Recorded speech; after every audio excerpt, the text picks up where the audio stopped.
Hey guys, welcome back. Here we are at Chapter 29. Chapter 29 is all about plant diversity. It's actually divided into two sections. First, we'll talk about some of the more ancient types of plants that perhaps first evolved from the various prokaryotic creatures, from the various eukaryotic protists that we already discussed, such as the green algae. So this part of the chapter says Plant Diversity, Part 1, How Plants Colonize the Land. And again, just to refresh your memory, back in Chapter 28, we were talking about the very beginnings of the eukaryotic domain, the multicellular eukaryotic, and in some cases single-celled eukaryotic creatures that have organelles and a true nucleus and everything much like our own cells. And amongst those eukaryotic creatures, there are some single-celled and some multi-celled creatures that are very similar to the plants that we have around today, or more similar to the plants we have around today. That would be our various algae and the like. And in particular, we talked about some green algae. So there are some green algae that were protists, simple eukaryotic creatures. They were the precursors, or probably their ancient common ancestor was a precursor to what we now have as the current green algae and the current land plants. So we're going to get ourselves up onto the land. Most of life up to this point at early Earth was in the oceans, but we're finally going to drag ourselves onto the shore and see some of the first creatures that were on the shoreline, which were the plants. And we're going to talk a little bit about some of these early plants and how they begin to develop over time. So Chapter 29, Plant Diversity, How Plants Colonize the Land. We'll get started in just 1 second. As we take a look at this forest picture, it almost looks like a rainforest, or a type of rainforest that you might find in the wetter areas of the Northwest, like Washington or Oregon, something like that. I've never actually been able to go to a true tropical rainforest, although I have been to some heavily forested areas in Tennessee and the Smoky Mountains and the like. And this type of area, this type of land, is quite beautiful, and of course it's inundated with hundreds of different species of plants, and it's difficult to imagine a world without land plants. Of course, we so much depend on land plants in the common ecosystem of the land creatures, because these land plants are primarily the basis for most food chains. They are, of course, the ones that do photosynthesis, capture the energy of the sun, and then are able to put it into the food chain for our use, produce the oxygen, or a large portion of the oxygen that we breathe. So to imagine a world without land plants is pretty difficult to do. But for the majority of time that life has been on Earth, the majority of that time life was in the oceans, and that would include the cyanobacteria and the various protists, the algae and the like, that lived out their lives within the confines of the water of the ocean. And we're going to find out that it was a difficult transition onto land because of some of the characteristics of living on land. The lack of water and the different environmental conditions made that transition fairly difficult, obviously, because it didn't happen for quite some time. So let's get started in talking about how the plants eventually came onto the land and how they began to change once that happened. So our overview says, so for more than the first 3 billion years of Earth's history, the terrestrial or land surface was essentially lifeless. We have some bacteria, cyanobacteria, evidence that they existed in thin coatings on the shoreland about 1.2 billion years ago. But it wasn't until about 500 million years ago that small plants and then fungi and animals finally began to emerge on the land. And then once they began, that opened up an entire new set of possibilities. You have this entire new area, domain, habitat that can be taken advantage of. And so a new race for survival began when these creatures came onto the land for good. Since that time, around 500 million years ago, when plants and other creatures began to come onto the land, land plants have diversified into roughly 290,000 different living species. Land plants are defined as having terrestrial ancestors, even though some of them are now aquatic again. So much like whales have terrestrial ancestors, and over time they went back into the water, as you might say. There are some examples of plants that have done the same thing. So there are seagrasses and water lilies and things of that nature that now live in the aquatic environment, even though they have land plant ancestors. They've kind of reversed their direction and went back into the water.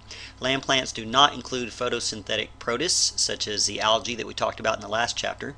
Plants supply oxygen and are the ultimate source of most food eaten by land animals. We discussed how they are the beginning of most food chains, and these producers are the basis for, there you go, most land-based food chains. So that's kind of an overview of some of the plants, and let's get to some of the highlights. This particular diagram, kind of this phenotypic tree inside your textbook in chapter 29, kind of shows some of the highlights of plant evolution, going all the way back to, we're going to find out, the ancestral green algae that was the precursor to more modern plants. So we have the origin of land plants about 475 million years ago, and then from there we're going to look at some of these guys first, called non-vascular plants. So they are probably less familiar to you, but there's a whole group of creatures, including some mosses, that are called non-vascular plants. And then we get to part 2, which is the origin of vascular plants about 425 million years ago. And then that leads us to plants that we're probably more familiar with. Some here that, again, you might not be familiar with, such as club mosses and spike mosses. But then we get to eventually this portion where it's part 3. And part 3 is the seed plants, and seed plants would be the more common plants that you're familiar with. That would be including the gymnosperms, such as pine trees and evergreens, and the angiosperms, which would basically be everything else from daffodils to roses to oak trees and the like. So this is kind of the timeline we're going to follow. We're going to start with some of the most ancient forms that came onto the scene first, and then we'll work our way down. And we won't actually get to the seed plants until the very next chapter. So let's start with concept 29.1. It says land plants evolved from green algae. Recall that we talked about different forms of algae, including green algae as protists in the previous chapter. We talked about charophytes or charophytes. I believe that CH is pronounced with a K sound. So charophytes are the closest relatives of land plants. And recall that we talked about that in the previous chapter. We also talked about chlorophytes, another type of green algae, but we said we were going to wait and talk about the charophytes in this chapter because they're the ones that led to the land plants we have today. So what is our evidence for claiming such a relationship? What do scientists see or know that leads them to think that these ancient green algae called charophytes eventually led to our land plants of today? As we've discussed previously, we're always looking for relationships, so these scientists are always looking for various anatomical, morphological, molecular evidence that kind of groups these creatures together. And there's many characteristics of land plants that also appear in some of the different protists, mainly the algae, but land plants share 4 key traits with only the charophytes. So there's 4 traits that you're only really going to find in the charophyte algae and the land plants, and they're listed right here at the bottom of the slide. First, there are rings of cellulose synthesizing complexes, very distinctive circular rings of proteins within the plasma membranes. We actually have a picture of that really close up here. So here are some rings of cellulose, some rings of protein compounds within the plasma membrane, and you only find this in the land plants and in the algae, the charophytes. So this is like an anatomical or structural similarity that shows that they're likely to be related to one another. Number 2, peroxisome enzymes. Both of them have peroxisome enzymes that contain particular key similar enzymes that are not found in some of the other protists. Number 3, structure of flagellated sperm. In land plants that have such, both are very similar in structure. In the protists, the charophyte green algae, and in the land plants that have flagellated sperm, believe it or not, there are some plants that we're going to talk about that have sperm that look and act very similar to, say, the sperm of a mammal. Well, the structure of those sperm are very similar between the land plants that have them and the charophytes. And finally, the formation of this particular thing called a phragmoblast. The phragmoblast is phragmoplast with a P. The phragmoplast is a particular structure of microtubules that forms in between when the cells are dividing in between the 2 daughter cells, and that's where the cell plate will form and eventually will cleave those into 2 separate cells. So there's a particular structure that shows up in mitosis under cell division with the charophytes and the land plants called the phragmoplast, and that happens right where the cell wall forms, the cell plate forms between the 2 newly dividing cells. So there are 4 structures or 4 similarities that kind of point to this idea that the charophytes and the land plants we have today are related to one another. Of course, nowadays we can also look at the genetics, and so if we compare both the nuclear and the chloroplast genes, remember plants have separate genetic material within their chloroplasts and their mitochondria for that matter. So if we compare the nuclear and chloroplast genes, they also point to the charophytes as being the closest living relative of land plants. And we want to keep in mind when we say that, current land plants are not descended from modern extant charophytes. We still have green algae around today, but the current land plants are not descended from current green algae. Both of them do share a common ancestor, however, with the modern charophytes. So again, you wouldn't say, for example, with humans, you wouldn't say that humans are descended from chimpanzees. No modern species is descended from any other currently extant modern species, but they may share a common ancestor way back in time. So the common ancestor to the modern charophytes is also the common ancestor to the land plants we have today. Your textbook always does a good job of showing pictures and diagrams, and here are two examples of charophytes. We have a couple different species of charophytes here. This would be the type of green algae that is most similar to the land plants, and this was likely has a common ancestor with the land plants. You'll find a lot of these green algae live in freshwater lakes and ponds and the like. You can imagine that change required to move from the liquid water environment of the oceans or ponds and lakes and freshwater up onto the land required quite a bit. A lot of adaptations had to occur over long spans of time because the terrestrial environment is quite different from the water environment. Everything from the amount of water available, obviously it's unlimited when you live in the water, and it's much more limited on land, to the gravity, the structure of the creature. Imagine taking a jellyfish out of the ocean or a jellyfish out of the water, throwing it up onto the land and expecting it to be able to move around and hold its body up. Most of those creatures that are evolved in the liquid environment, they don't have the structural support necessary to live on the land. They are used to the buoyancy of the water helping to provide some of that lift and support. So there's lots of adaptations that were needed to enable these creatures to move onto the land.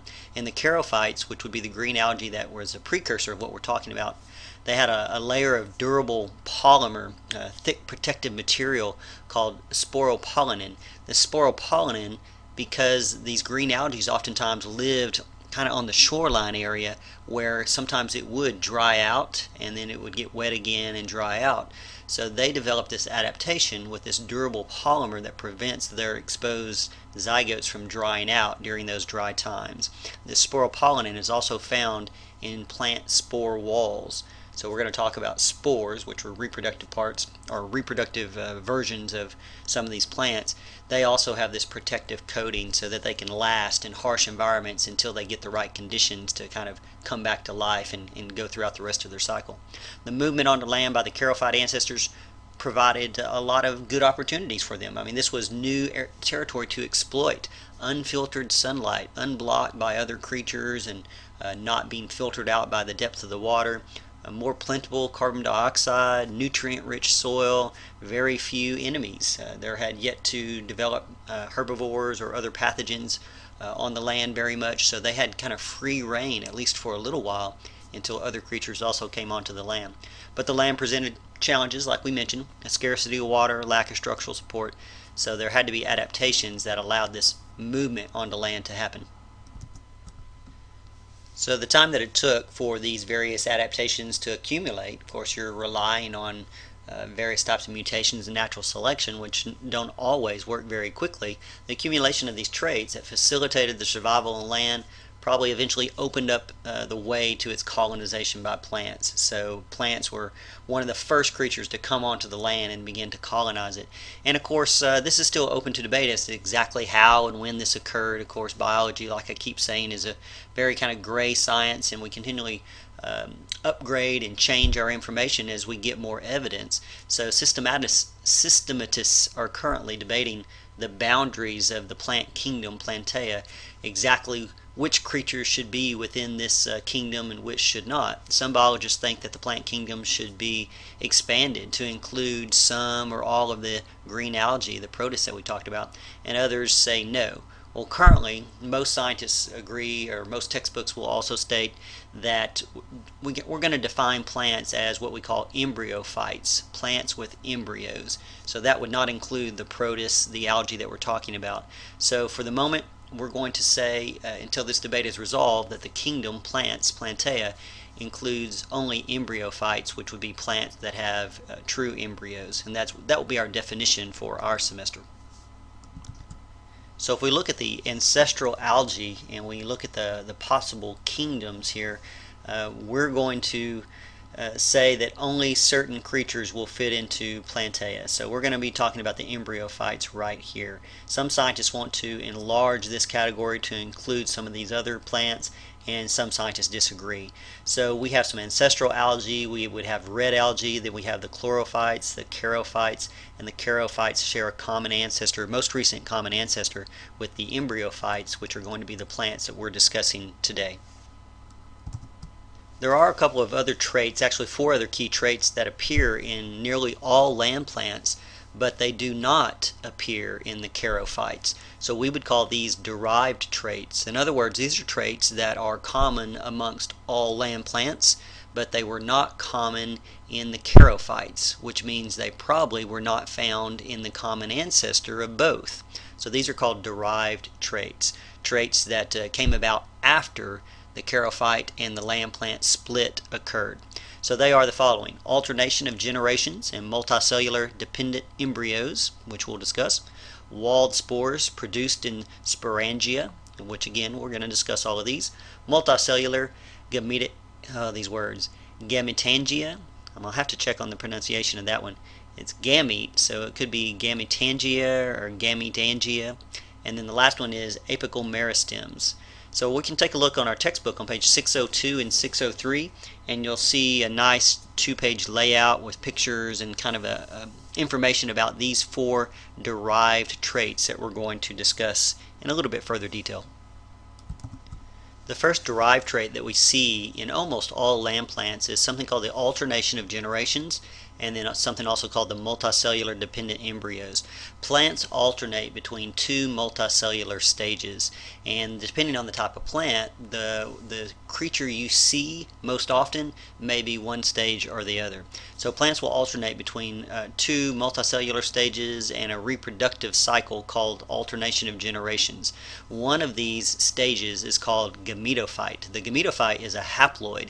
In other words, it has a single set of chromosomes, much like, say, a sperm cell or an egg cell. But this is a multicellular creature, whereas a sperm cell or egg cell is just a single cell in our bodies when we talk about, say, sexual reproduction in mammals or something. So the gametophyte is haploid. It only has half of the usual genetic information, but it's a multicellular living creature and produces haploid gametes by mitosis. So gametophyte is haploid, has a single set of chromosomes. The fusion of gametes gives rise to the diploid, which is the double set of chromosomes, something called a sporophyte, which produces haploid spores by meiosis. So we have 2 different stages of life in these plants. We have the gametophyte stage, which is the single chromosome set, and we have the sporophyte, which is the normal, what we think of as normal diploid stage. When we say the plants have multicellular dependent embryos, what we mean is the diploid embryo, you can think of it sort of as the baby of the plant, is retained within the tissue of the female gametophyte, and nutrients are passed or transferred from the parent to the embryo through what's called placental transfer cells. And we call land plants embryophytes because the dependency of the embryo on the parent. You can kind of think of this as plant pregnancy. So the baby developing embryo plant is held within the body of the parent plant, and nutrients are passed from the parent plant to the developing embryo before it's released. So again, these embryophytes have an embryo that is stays within the parent part of the plant and develops inside the parent part of the plant. So again, this is kind of the plant version of what you might think of as mammalian pregnancy, where the developing embryo of a horse or a dog or a human stays inside the mother and receives nutrition and develops within the mother's body. The example they use here is a fern type plant, and in this type of plant the sporophyte, which is the diploid stage, is what we generally see. When you think of a fern, or you see a fern in a floral shop or out in the forest, you are seeing this part of its life cycle, the sporophyte part of the life cycle.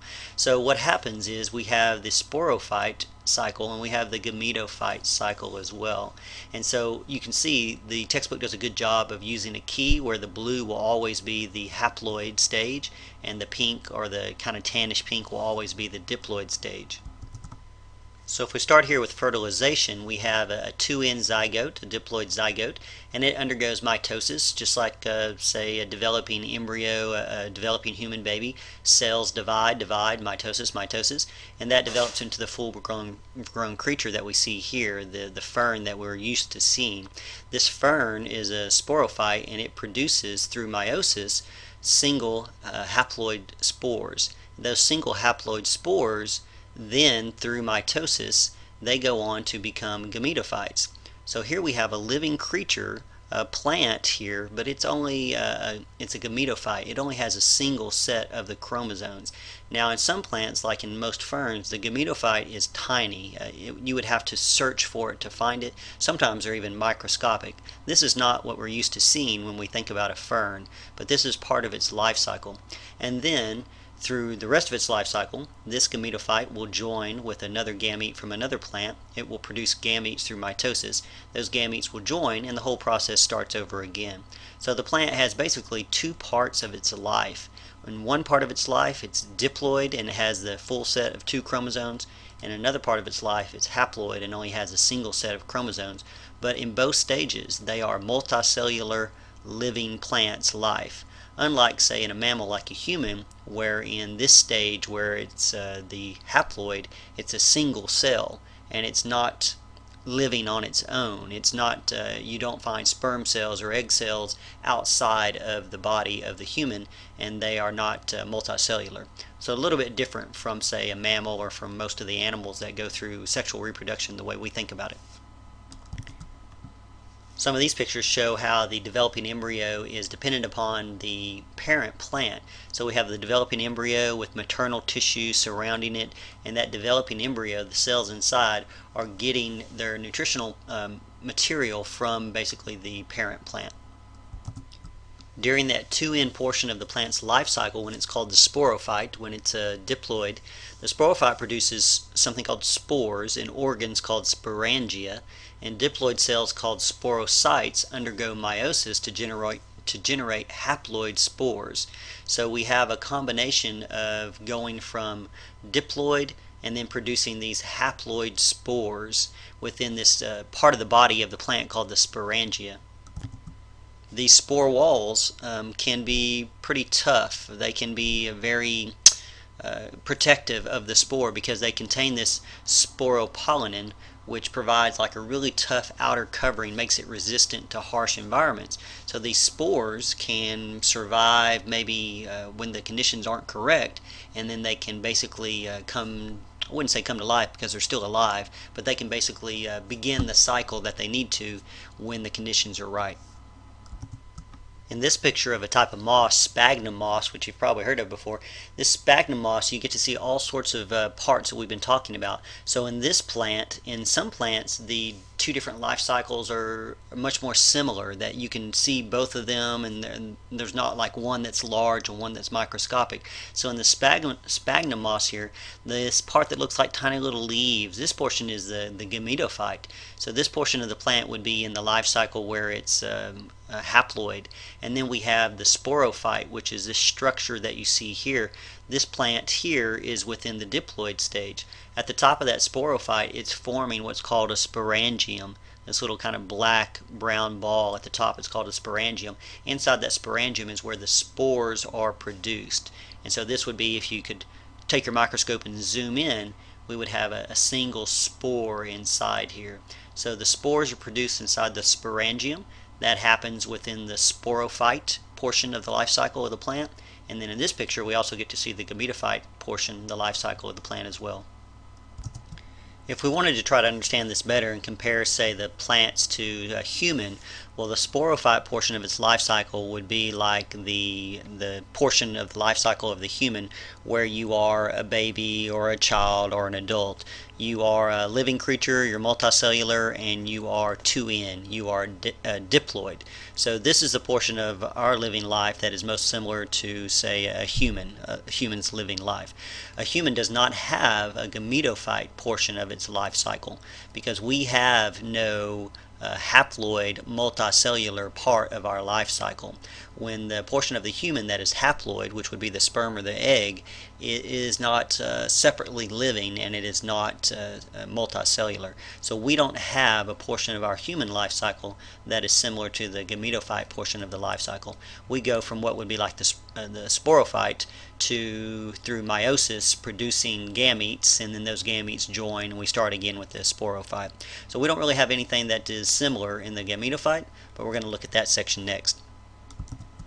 So in the gametophyte portion of the life cycle of the plant, some plants have what we call multicellular gametangia. The gametes are produced within organs called gametangia, and the gametes are going to be similar to the sex cells of a human, like an egg and a sperm. They're going to be haploid single cells that can come together and fertilize and join. So the female gametangia is called the archegonia, and it produces eggs, and that's the site of fertilization. And the male gametangia is called antheridia, and it produces and releases sperm. So very similar, I guess, to a mammal, you might want to think. The plants have different portions that produce either egg or sperm. So altogether, these are called gametangia. They produce gametes, and the female portion is called the archegonia, and the male portion is called the antheridia. The female produces the eggs, and the eggs stay in that part, and they are fertilized on site. And the antheridia produce basically plant sperm, and that has to be released and find its way to the eggs. Sorry for all this difficult vocabulary. Biology is so full of difficult vocabulary. And again, I always want to remind you that if you were to forget, the exact word for the female gametangia, that is not such a big deal to me. If we can try to get across the major ideas and perhaps how this type of life is different from, say, a human life form or a mammal, and try to think about the different portions of the life cycle, those overall ideas are more important to me than every single vocabulary word. The more vocabulary you know, the better, but I'll be honest and say that sometimes even I have a tough time with all the vocabulary. So here we're looking at a type of plant called a liverwort, a non-vascular plant, kind of a very ancient sort of plant. A portion or a plant like this has been around for millions of years. So we're looking at the archegonia and the antheridia of the liverwort. So these are both called gametangia from the gametophyte portion of its life cycle, but here we have the female portion, the archegonia, and the little yellow represents the eggs inside there. And so that would be like this portion of the plant in the picture. And then what looks like little leaves here, this is the male gametophyte portion. This is the antheridia, and the antheridia produces these sperm, the little brown that you see inside. So we kind of have the male portion of the plant and the female portion of the plant here. So this would be in the gametophyte. See, I'm even stumbling over the words. The gametophyte portion of its life cycle, and this is the two portions, the female and the male, where the gametes are produced. And believe it or not, we're going to find out that oftentimes in some of these plants, the male sperm is very similar to, say, the sperm of a human or the sperm of a mammal, where it has a flagella, sometimes multiple flagella, and it actually has to swim its way to the egg. And so really the only way it does that is via moisture on the plant. So most of these plants have to live in swampy or moist or damp or rainforest type environments. When it's too dry, there's no way for the sperm to make its way to the egg, and so they rely on moisture and basically swimming over and across the plant to get to where it needs to go. So far some of the 4 key traits of most land plants we've talked about would be the alternation of generations and the multicellular dependent embryos, the walled spores that are produced in the sporangia, and the multicellular gametangia. So this would be like one part of the life cycle. This is the second part of the life cycle. The last thing we're going to look at is something called apical meristems. Because plants can't really move around like a dog or a grasshopper, they have to basically continue to grow either toward or away from the various things that they need or want to get away from. So they have to continually kind of move toward or away from various stimuli, and they sustain this continual growth in what's called their apical meristems. Cells from the apical meristems will differentiate into various other tissues like outer epidermis and various internal tissues, but they have these apical meristems kind of at the top and bottom of the plant. The root is going to have an apical meristem, and that is an area area of growth that allows for the root to continue to grow and push through the soil to find water or nutrients.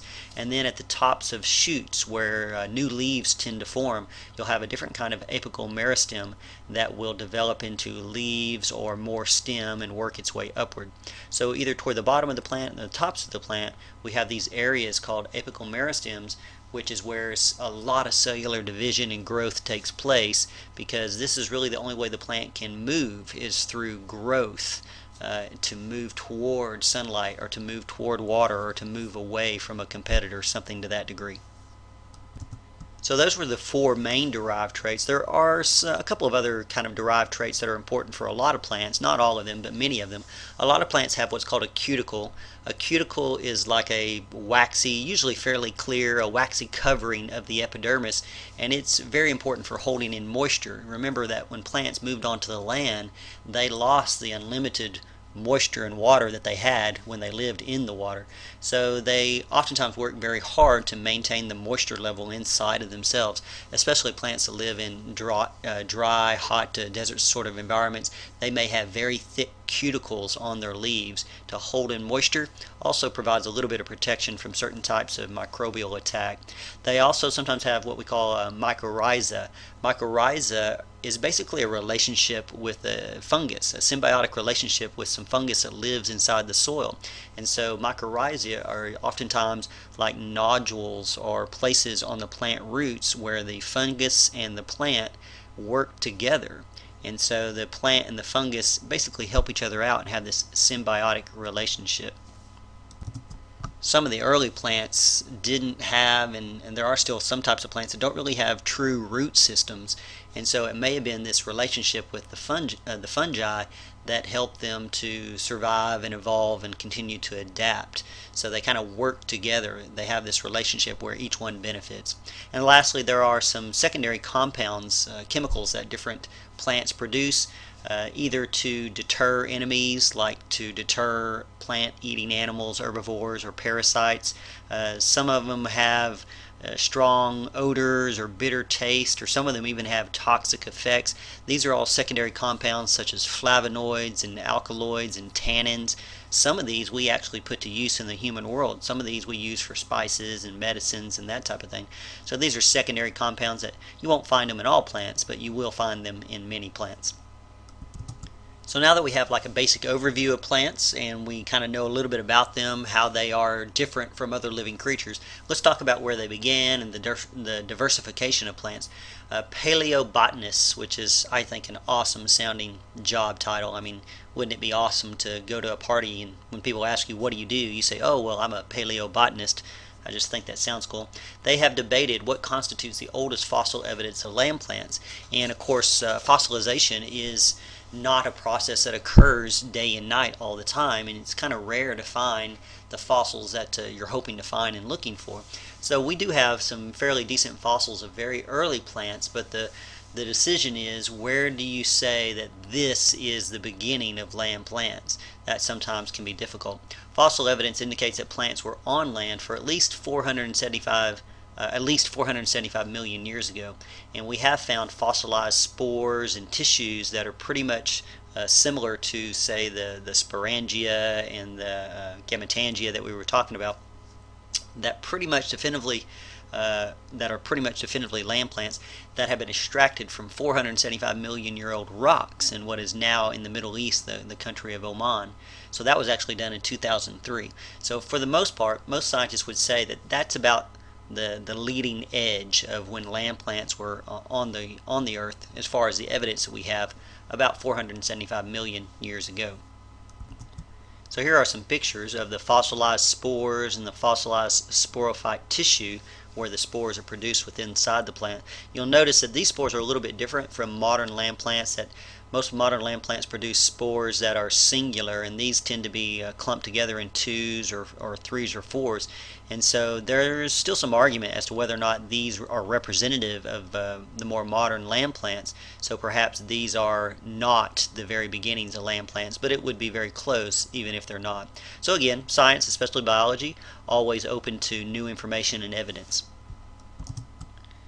those ancestral species of plants 475 million years ago or so gave rise to the vast diversity of modern plants that we see today. So again, going back about 475 million years ago, from the ancestral green algae, we have the very first land plants. Then we've already begun to talk about, or we're going to talk about, some of the early varieties of plants that are still around. Some of them are still extant.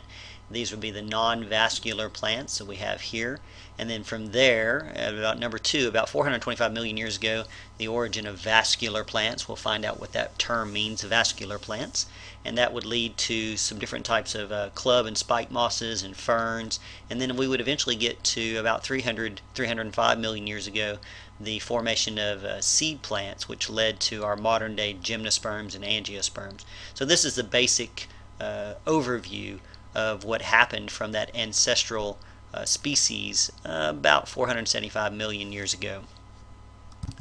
All of our land plants that we have today can basically be informally grouped based on the presence or absence of what we call vascular tissue. Vascular tissue would be like the xylem and the phloem. Perhaps you're familiar with those terms. The various cells that join into tube-like structures that transport water and nutrients throughout the plant body. There are some plants that don't have vascular tissue, that don't have xylem and phloem and the like, and we're going to take a look at those. Most plants do, and we would constitute a group called vascular plants. We would call them vascular plants. Now the groups that do not, the plants that do not have this vascular tissue, the non-vascular plants, are called bryophytes. That's just kind of a common grouping name, bryophytes. Bryophytes are not a monophyletic group. In other words, this grouping, when we say a bryophyte, we're not talking about the common ancestor and all its descendants. So this is more of an informal grouping, an informal name. So their relationship to each other and to the vascular plants is still not completely resolved, and again, this is still an area that's open for study and a little bit of debate. That word bryophyte for this group that we're going to talk about comes from the Greek bryon, which means moss, and phyton, which means plant. So a lot of these plants are going to look like, or going to be similar to, when you think of the word moss, they might look a lot like that type of plant. So the vascular plants that have vascular tissue are just in a big group of vascular plants, and the non-vascular plants are called bryophytes. So then let's get to the vascular plants, subdivide them just a little bit more. We can look at, are they seedless or seeded? Seedless vascular plants can then be subdivided into 2 clades. A clade is a group of organisms believed to evolve from common ancestors. Again, we're still working all of this out, but a clade is a group of creatures that we believe came from a common ancestor. And they're going to be lycophytes and pterophytes. Lycophytes are going to be, examples would be club mosses and relatives of club mosses, and the pterophytes are going to be ferns and their relatives, and you're probably familiar with ferns. And then seedless vascular plants are paraphyletic and of the same level of biological organization or grade. In other words, this is a collection of organisms that share key common features, but don't necessarily all come from a common ancestor. So when we talk about these seedless vascular plants, we're not quite sure yet, or we in some cases know that they didn't all come from a common ancestor. So again, this is more of an informal grouping, not so much a phylogenetic tree type grouping. So if there are seedless vascular plants, there must be seeded vascular plants, and that would kind of be our last subgrouping. A seed is an embryo, and the nutrients surrounded by a protective coat. So when you look at, say, like a bean seed or a seed of corn, what you have in your hand is a baby plant inside an embryo, and it's surrounded by some nutrient material to keep it alive until it can get to the top of the ground to do photosynthesis. So when you plant a bean in the ground, you have to keep in mind that it can't do photosynthesis until it gets above ground and get some leaves created and formed and spit out to contain and capture some of that sunlight. So how is it going to survive? How is it going to live until it has its leaves up and out above the ground? Well, it does so. It lives off the nutrient material that's inside that seed. Think about a chicken egg. It's very similar. You have a baby chick that's developing inside that eggshell for approximately 21 days. How does that baby developing embryo survive? It can't eat until it gets out of that egg. Well, the yolk, the yellow part of the egg, is the actual embryo, which is going to develop into the baby chick, and the white is the nutritional nutritional material, the nutritional material that feeds that developing embryo until it breaks out of the egg 21 days later. So a plant seed is very similar to a fertilized chicken egg. So a seed is the embryo and the nutrients surrounded by a protective coat. We can divide seed plants into two basic categories. They form a clade, and they can be divided into further clades. Gymnosperms, which are the naked seed plants, and we'll talk about them in the next chapter. They include our conifers such as pine trees and spruces, evergreens, all the trees you think of like Christmas tree type trees. Those are your gymnosperms. And then we have angiosperms, which again we'll talk about in the next chapter. Those are all the flowering plants. That would be basically all the rest, everything from walnuts to orange trees to roses to oak trees, etc., etc., etc. We'll save those for the next chapter. In your textbook, Table 29.1 kind of breaks down all of the extant, which would be the currently existing plants on the world. So we have non-vascular plants. They don't have like xylem and phloem and that type of thing.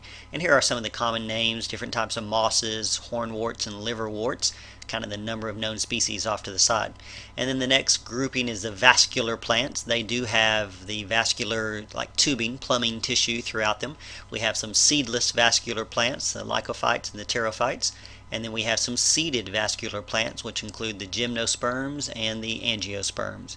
And you'll notice like conifers, like pine trees or gymnosperms, and flowering plants by far the most numerous of all the known species. You'll notice the flowering plants, the angiosperms, have well over thousands, 250,000. That's quite a bit more than any of the other known species of different extant living plants. So a nice little table that kind of breaks it all down for us, kind of shows our different categories that we're going to be looking at. The vascular plants, the seeded vascular plants, we're going to save probably until the next chapter. We're going to focus on these top ones in this chapter. Let's stop right there, take a break, we'll come right back.